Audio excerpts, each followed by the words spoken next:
penting juga kita memahami bagaimana perusahaan itu dikelola untuk bisa meneruskan di generasi selanjutnya. Ketika kita punya generasi kedua, mungkin yang saran saya sih mereka mulai terlibat. Family business penting sekali memikirkan bagaimana aset perusahaan itu tidak menjadi bagian daripada aset yang diwariskan supaya perusahaan bisa berjalan.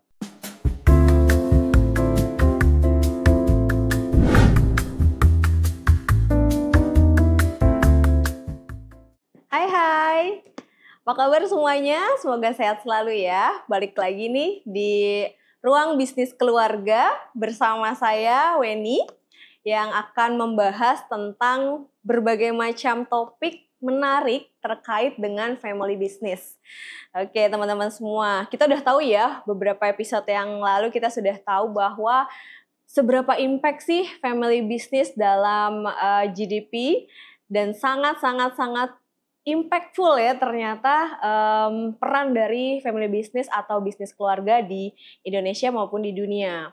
Nah, kali ini kita akan ngobrol lebih fokus kepada pengelolaan aset di family business. Oke, bersama seorang bintang tamu yang luar biasa, seorang expert di bidang financial and asset juga dari ISQ, dari UAG juga, dan bersama-sama beliau kita akan mengulik tentang aset manajemen. Oke, saya kenalkan dulu ya teman-teman.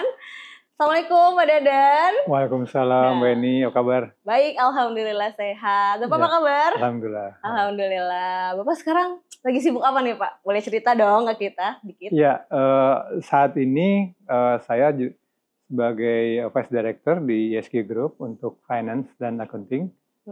Selain itu juga mengajar di UAG dan juga terlibat di pengembangan financial management gitu ya. Oke, banyak ya, luar biasa ya Pak Dadan aktivitasnya di dunia industri kali ini. Jadi tepatlah kita akan ngobrol bersama beliau ya teman-teman sekalian. Oke, Pak Dadan, ini kita lagi ngobrol-ngobrol tentang sesuatu yang cukup menarik ya Pak ya, karena tadi ya aset dari family business itu juga menurut kami itu penting gitu ya Pak. Tapi sebenarnya menurut kacamata Pak Dadan as an expert gitu ya, seberapa penting sih pengelolaan aset manajemen itu bagi sebuah family business?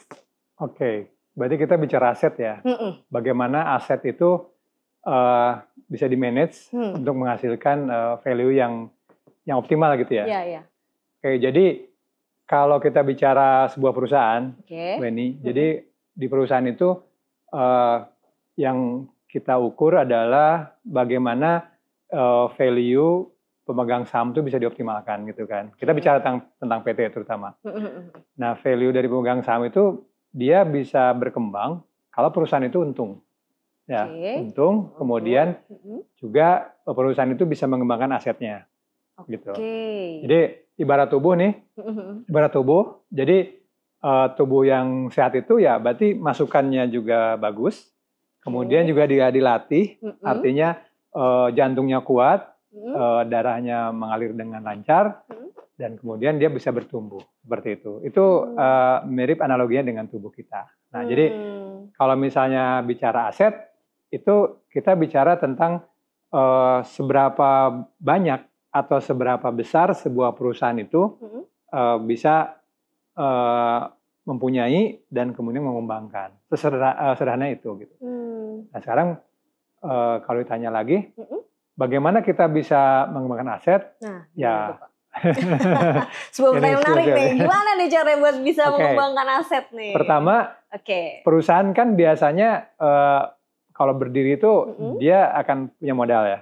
Punya modal. Pasti. Itu masuknya di equity. Nah, equity itu akan disebar ke aset-aset. Bisa aset lancar, artinya untuk modal kerja mungkin dia dijadikan cash, kemudian dibelikan bahan baku gitu ya. Atau dia dibelikan aset tetap. Aset tetap itu bisa berupa mesin, kalau dia berproduksi, atau mungkin buat kantor, tanah dan sebagainya. Nah, yang harusnya mungkin yang perlu kita literasi kepada semua family business itu, pada saat pembelian aset, pada saat dia akan mengeksekusi aset ataupun dia akan mengembangkan, dia harus memilih aset-aset yang paling optimal. Aset yang paling optimal. Ya. Apa itu aset optimal? Artinya ketika dia beli aset, aset itu bisa digunakan secara optimal untuk kegiatan produksi. Contoh sederhana misalnya, dia beli karena mungkin ada iklan beli mesin seharga 1 miliar, kapasitasnya 1.000 misalnya. Tapi kemampuan menjual dia hanya 10 atau hanya 100. Artinya kan ada 900 lagi mesin itu tidak berguna ya. Iya. Mungkin kita mulainya harusnya asetnya yang lebih kecil. Atau juga dalam perusahaan misalnya aset itu bisa kita gunakan untuk men-leverage. Nah, apa tuh leverage? Ini kita... Apa tuh leverage? Leverage itu daya ungkit ya. Jadi artinya ketika beli aset itu bisa, misalnya kita membelanjakan aset itu bisa menjadi daya ungkit. Misalnya kita beli sebuah mesin. Mesin itu biasanya kita manual pakai orang harus motong-motong misalnya dapatnya 100, tapi kita membeli aset ternyata bisa jadi 1.000. Artinya pembelian aset itu optimal gitu. Nah, itu yang harus di-manage. Dan memanage aset juga kaitannya dengan pemeliharaan, bagaimana aset itu bisa awet itu kan, bagaimana juga orang yang menjalankannya juga baik seperti itu. Jadi secara sederhananya seperti itu gitu. Aset-aset itu. Jadi luar biasa ya. Aset yang nggak bisa sesimpel kayak kita beli lagi murah nih gitu ya Pak ya. Oh ya, jangan. Lagi murah nih tadi ya Pak ya. Lagi murah nih, kita beli aja dulu, tapi kita nggak tahu sebenarnya pengoptimalannya seperti apa gitu ya Pak. Karena dalam mungkin ini ya saya kasih background sedikit. Dari di perusahaan itu kalau bicara finance ya, itu ada 3 laporan keuangan. 3 laporan keuangan, Pertama, ada laba rugi, ada balance sheet atau neraca, ada cash flow. Ya, 3 ya. 3. Nah, terkadang atau banyak orang taunya untungnya berapa, jualannya berapa. Iya. Itu adanya di laba rugi. Laba rugi, Laba rugi itu aktivitas. Jadi aktivitas itu kita lari apa segala macam. Tapi sebenarnya kekuatan perusahaan itu, kekayaan perusahaan itu ada di aset. Jadi asetnya misalnya dia punya tanah, punya gedung. Misalnya ini saya tanya, ini definisi orang kaya apa? Oh, dia punya rumah, punya apa, itu kan aset ya. Oh iya, betul. Nah, cuman harus diperiksa lagi. Aset dia itu yang dia pakai, yang dia gunakan. Kalau dalam balance sheet atau neraca ya. Tadi kan laba rugi ya. Yang kedua neraca. Nah, neraca itu atau balance itu ada aset yang dapatnya dari laba, dia belikan, atau aset dari modal sendiri, ada yang dari hutang. Oh iya, betul. Nah, memanage aset juga bagaimana supaya aset yang kita dapatkan jangan sampai dapatnya dari hutang semua misalnya. Atau dapatnya dari modal semua. Itu sama-sama nggak optimal gitu ya. Nah, bagaimana kita menyimbangkan itu, ini yang di financial management diberikan, diajarkan gitu.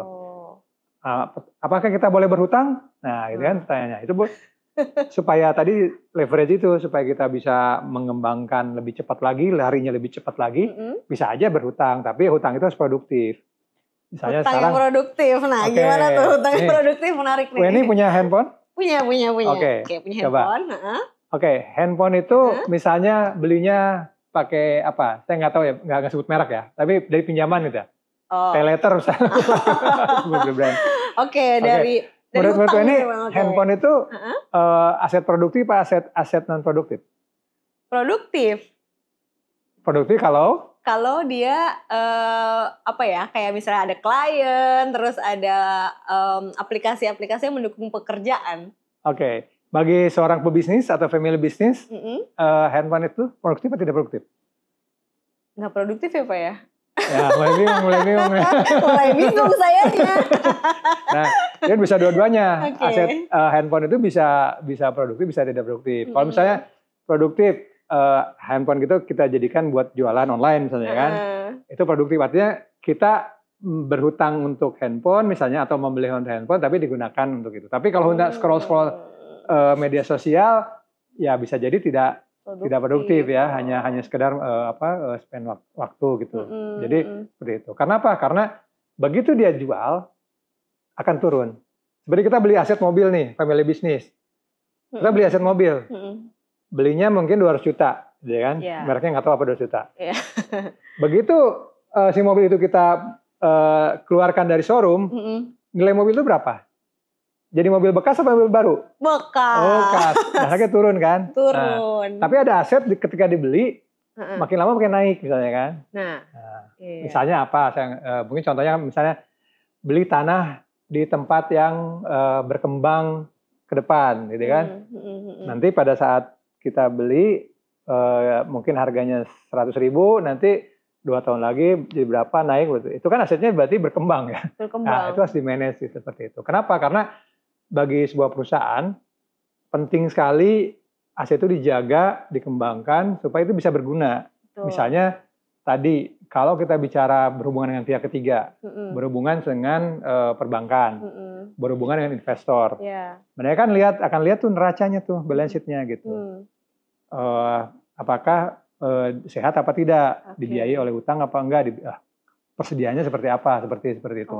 Nah, jadi pada saat misalnya hasil kita produktif, kita misalnya katakanlah sekarang peraturan di perbankan harus ada jaminan. Nah, jaminan yang baik adalah jaminan yang istilahnya bisa sellable ya, bisa nilainya baik ke depannya. Maka biasanya mereka minta tanah dan bangunan dan sebagainya. Jadi penting sekali pada saat kita memikirkan itu gitu ya, family business semua memikirkan bagaimana aset-aset itu didapatkan, dikelola, kemudian dikembangkan gitu. Jadi bukan hanya tapi cara mendapatkannya juga kita harus paham gitu kan. Kita bagaimana cara mengelolanya dan bagaimana cara mengembangkannya. Itu yang dengan aset manajemen gitu. Seperti itu. Bagaimana didapatkannya, lalu dikelola dan dikembangkan. Seperti itu ya Pak ya. Oke, berarti kalau untuk family business sendiri Pak, ini tuh kan family business ada generasi ya Pak. Memang beberapa generasi pengennya tuh terus menerus sampai 7, 8 turunan sampai 10 turunan. Nah, aset yang seperti apa sih Pak yang mungkin bisa menjaga long last-nya si family business ini? Nah, benar menarik nih. Berarti kan kita bicara sustainability ya. Sustainability. Gimana perusahaan bisa sustain. Jadi kalau kita bicara otomatis kan berarti harus ada penerus ya. Kita bicara penerus adalah mereka yang mampu menjalankan dia secara manajerial, secara kapasitas, secara karakter dan sebagainya bisa diteruskan gitu. Itu di satu sisi itu. Tapi di sisi lain, di sisi aset penting juga kita memahami bagaimana perusahaan itu dikelola untuk bisa meneruskan di generasi selanjutnya. Betul. Misalnya nih, paling sederhananya, aset yang ada di perusahaan keluarga itu milik pribadi atau milik perusahaan? Miliknya milik si bapak sebagai direktur, atau sebagai atas nama PT. Ini agak beda nih, karena ketika misalnya aset itu menjadi milik pribadi, meskipun digunakan untuk perusahaan, nanti kita pikirkan juga ketika misalnya dalam hal ini perusahaan keluarga itu kan istilahnya makin lama makin matang, kemudian orang tuanya itu makin lama makin tua ya. Iya, betul. Nah, ketika itu kan akan ada yang namanya konsekuensi ketika misalnya si ayah sebagai founder meninggal, itu kan ada bagi waris tuh. Nah, bagaimana mungkin family business penting sekali memikirkan bagaimana aset perusahaan itu tidak menjadi bagian daripada aset yang diwariskan supaya perusahaan bisa berjalan. Kalau diwariskan ternyata perusahaan berjalan nggak apa-apa, tapi dijadikan saham misalnya, dijadikan sahamnya ahli waris. Tapi kalau misalnya ahli waris sebagai yang punya hak untuk mendapatkan aset itu ternyata dia ingin memiliki dan ingin menjualnya, otomatis aset-aset itu bisa menjadi mengecil atau bisa terbagi gitu kan. Dan pengalaman ini banyak, Pak Weni. Jadi di perusahaan-perusahaan keluarga, ketika orang tuanya sudah meninggal, kemudian ahli warisnya tidak siap untuk meneruskan, aset itu akhirnya harus dilepas, kemudian perusahaan itu tidak berkembang, jadi malah mengecil. Atau yang kedua ada konflik. Itu kalau aset juga menjadi sumber konflik sebenarnya gitu. Makanya penting pada saat menurut kami pada saat orang tua yang masih sehat, perusahaan sedang berjalan, penting juga memikirkan tuh bagaimana aset-aset itu ketika supaya bisa jangka panjang itu harus dipikirkan. Itu yang mungkin ya banyak hal kita bisa lakukan seperti itu. Tapi yang penting komitmen dari orang tua dan ahli warisnya gitu, seperti itu. Berarti tadi kayaknya dipisahkan gitu ya Pak antara aset dari perusahaan dengan aset yang pribadi gitu ya supaya juga nanti. Ya banyak cara. Jadi bisa jadi dipisahkan atau dipisahkan pun misalnya anak tetap menjadi pemegang saham. Jadi yang terpisah itu dibentuk jadi saham tetap menjadi menjadi bagian dari perusahaan gitu kan. Atau misalnya ya anak itu menjadi persero pasif, dia atau mendapatkan dividen aja atau mendapatkan gaji aja. Misalnya kalau dia ikut menjalankan perusahaan, tapi aset itu tetap menjadi aset yang berkembang, aset yang perusahaan gitu, seperti itu. Nah, itu yang harus kita mention dari awal-awal gitu, seperti itu. Dan yang sangat disayangkan kan juga yang kita tidak inginkan juga konflik ya. Aset itu karena bentuknya bernilai. Yang namanya bentuk bernilai ya, bentuk bernilai kemudian merasa berhak, nah itu yang harus dijaga. Karena jangan lupa selain aset itu ada hutang. Nah begitu hutang itu kalau misalnya ada ahli waris yang meninggal gitu kan, dia sebenarnya harus penuhi dulu hutangnya kan. Kalau enggak kan dalam Islam kalau misalnya meninggal masih meninggalkan hutang ya, ahli warisnya tidak bisa mengcover ya berarti masih ada yang tertangguhkan gitu seperti itu. Gitu. Oke. Bukan hanya aset tapi hutangnya juga nih. Betul. Makanya bagi perusahaan belajar dari kecil ya, terutama untuk yang perusahaan-perusahaan yang masih belum berkembang banyak nih, pada memilih aset, ada keuntungan beli apa misalkan, beli aset yang bisa produktif, kemudian nanti kita juga akan jaga itu bagaimana cara menjaganya. Gitu. Menarik. Nah, kalau misalnya sebagai generasi kedua ya Pak, kapan sih waktunya seorang generasi kedua ini memahami aset apa sih yang dimiliki papi aku gitu, aset apa sih yang dimiliki sama mami aku yang sudah berbisnis ini gitu? Iya, ini masalahnya sebenarnya masalah komitmen ya, masalah komitmen dan masalah keterbukaan dari owner gitu. Jadi memang mungkin karena prosesnya ada beberapa tipe ini yang kita perhatikan di family business. Pertama yang orang tua itu melibatkan anak sejak dini gitu kan. Melibatkan anak untuk kerja tapi tidak melibatkan anak untuk aset. Ada satu tipe. Ada juga melibatkan mereka tidak ingin anaknya terlibat. Karena mungkin jadi pebisnis itu susah gitu. Mereka mengalami jatuh bangunnya dan tidak ingin anaknya seperti itu. Ada gap di situ gitu kan. Kalau ketiga ya mulai diserahkan kepada profesional. Artinya ketika bukan profesional berarti peran dari keluarga misalnya kalau tidak mampu untuk menjalankan itu ditransform gitu. Dan beberapa perusahaan-perusahaan di Indonesia kita tahu ada beberapa yang mentransform jadi mulai dari perusahaan keluarga menjadi perusahaan publik yang dikelola oleh profesional. Jadi ya aset terjaga, kemudian pendapatan atau keuntungan masih bisa didapatkan dan dikelola oleh profesional yang lebih paham itu dibandingkan mungkin passion atau kapasitas dari si generasi keduanya gitu. Jadi itu pilihan ya Pak ya, mau dari awal boleh. Ya. Tapi paling enggak sih kalau menurut saya, meskipun misalnya keluarga itu tidak terlibat dalam artian pemahaman bisnisnya, penting juga untuk keluarga dipahamkan bahwa ini aset berharga gitu kan. Jangan sampai ya banyaklah kita kejadian-kejadian perusahaan generasi kedua, generasi ketiga itu tidak mampu mempertahankan aset itu gitu kan. Ada nggak Pak contoh kasus mungkin yang nggak usah disebut lah ininya, cuma mungkin biar jadi gambaran buat jadi pembelajaran juga untuk kita semua.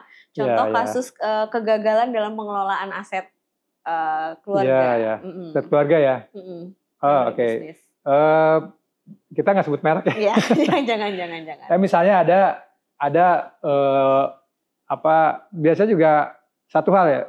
Kalau satu atau dua. Yang pertama adalah ketika aset itu, perusahaan itu dikelola keluarga dan terjadi konflik kakak adik gitu. Nah itu mungkin ada apartemen yang cukup besar di Jakarta misalnya kan ada terjadi konflik. Akhirnya apartemen yang nggak jadi, tapi sebenarnya dia sudah investasi besar, akhirnya menjadi hutang bank gitu karena konflik gitu. Jadi bagaimana sejak awal keluarga tuh bisa rukun lah ya. Artinya mereka punya kemampuan untuk memanage itu gitu. Terus yang kedua adalah ketika misalnya yang sangat disayangkan, orang tua kan mereka itu tidak tahu ya umur manusia gitu ya. Ada satu kasus misalnya dia punya beberapa supermarket. Ketika itu orang tuanya sangat sehat, terus putrinya satu-satunya tunggal ya. Tapi pada saat yang sama, ketika dia meninggal, ternyata pembagian di sahamnya itu putrinya, karena mungkin PT kan harus 2 orang ya, bapaknya mayoritas, kemudian putrinya hanya minoritas, sangat kecil, dan ketika itu menjadi aset yang dibagikan, tidak pindah ke putrinya, tapi pindah ke keluarga lainnya, ke pamannya gitu. Karena kan memang mengikuti hukum waris gitu. Jadi itu asetnya tidak dijaga untuk perusahaan, tapi juga dibagi-bagikan. Terus yang berikutnya mungkin masalah pemilihan aset. Jadi ketika karena murah, karena lelang misalnya kita beli nih. Ternyata tempatnya tempat yang banjir misalnya kan. Tempat banjir. Di Jakarta Selatan sana. Terus kemudian ketika akan dikapitalisasi, artinya ketika akan diajukan ke bank nggak mau. Kan? Kemudian ketika akan dijual, susah jualnya. Karena tempatnya tidak baik gitu kan. Tapi akhirnya ada beban. Kenapa? Ada perawatan. Ada seperti itu. Jadi makanya penting sekali kita paham gitu kan. Misalnya kalau kita mau awal misalnya kita tuh mau beli tanah apa beli rumah nih buat aset misalnya kan gitu. Kalau buat tabungan ya, tabungan aset misalnya. Kalau rumah ada bayar perawatan atau si PBB-nya PBB bangunan gitu kan. Kalau tanahnya di mana gitu kan, seperti itu. Terus kalau misalnya kita belum tahu apa-apa, mungkin karena kursnya juga selalu turun misalnya kan, kita bisa memilih media yang lain, misalnya beli emas atau beli sukuk, beli obligasi gitu. Itu kan pilihan-pilihan ya. Ketika misalnya ada satu aset atau satu keuntungan yang bisa kita dapatkan, kita harus diapain nih si aset itu gitu kan.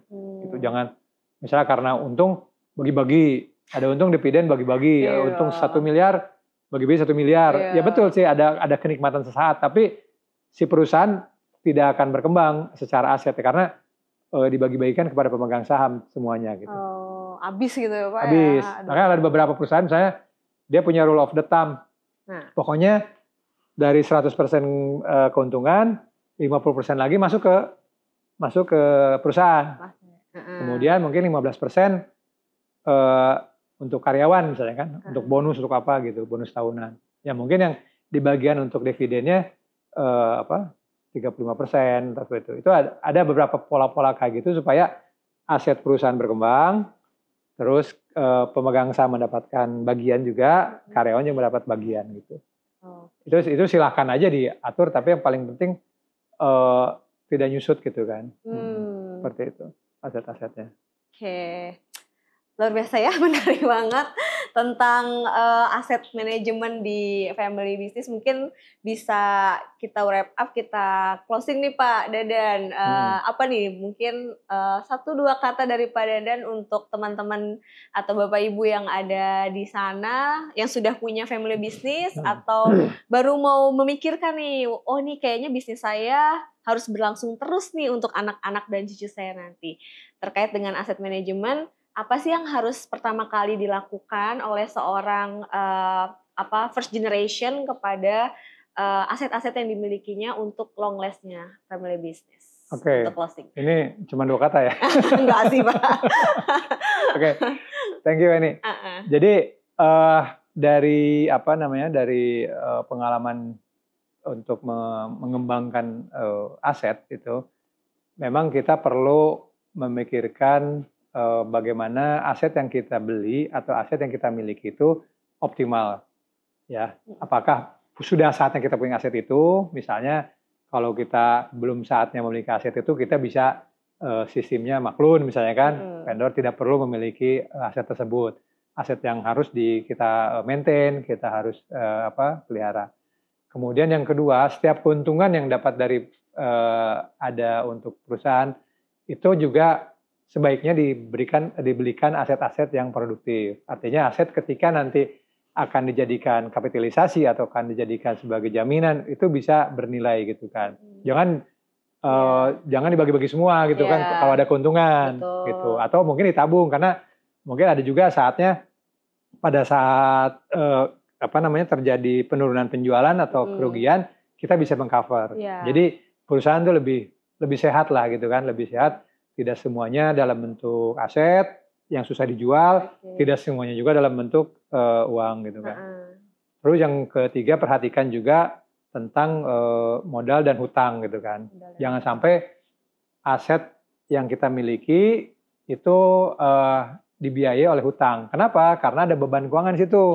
Misalnya kalau kita ke bank, ada bunga, ada bagi hasil kan, harus bayar. Betul. Nah, tapi kalaupun misalnya semuanya dari modal semua, berarti modalnya kita tidak optimal juga gitu kan, tidak penuh kita menjalankan itunya. Jadi dan yang tadi, yang terakhir, Weni, ketika kita punya generasi kedua, mungkin yang saran saya sih mereka mulai terlibat, kemudian juga mulai paham bahwa untuk bisa sustain, bisa dipisahkan antara aset yang pribadi, yang mereka gunakan, yang konsumsi yang digunakan, dengan aset perusahaan yang membuat value perusahaan itu bertambah naik bagi pemegang saham, bagi investor, dan juga bagi stakeholder lainnya gitu. Itu mungkin yang bisa disampaikan. Wah, keren banget. Siap, jadi dapat ilmu banyak tuh ya untuk pengelolaan aset di family business. Pengolahannya, pemilihannya tadi ya Pak ya, pemilihannya juga harus dari awal tuh apa sih yang mau kita pilih untuk menjadi aset kita, lalu dikelolanya seperti apa, jangan lupa sama hutangnya juga, dan bagaimana pemisahan antara aset dari aset perusahaan maupun aset pribadi. Terima kasih banyak Pak Dadan sudah sharing di Ruang Bisnis Keluarga episode hari ini. Insya Allah semoga bermanfaat untuk teman-teman semua yang menyaksikan episode hari ini. Terima kasih semuanya atas atensinya. Dan terima kasih juga untuk podcast Some Story yang sudah menjadi partner kita di podcast episode hari ini. Sampai jumpa di episode selanjutnya. Teman-teman semua boleh komen di kolom chat kita untuk kita tahu nih apa sih topik yang menarik lagi untuk kita bahas di episode selanjutnya. Terima kasih semua, salam sehat, bye-bye.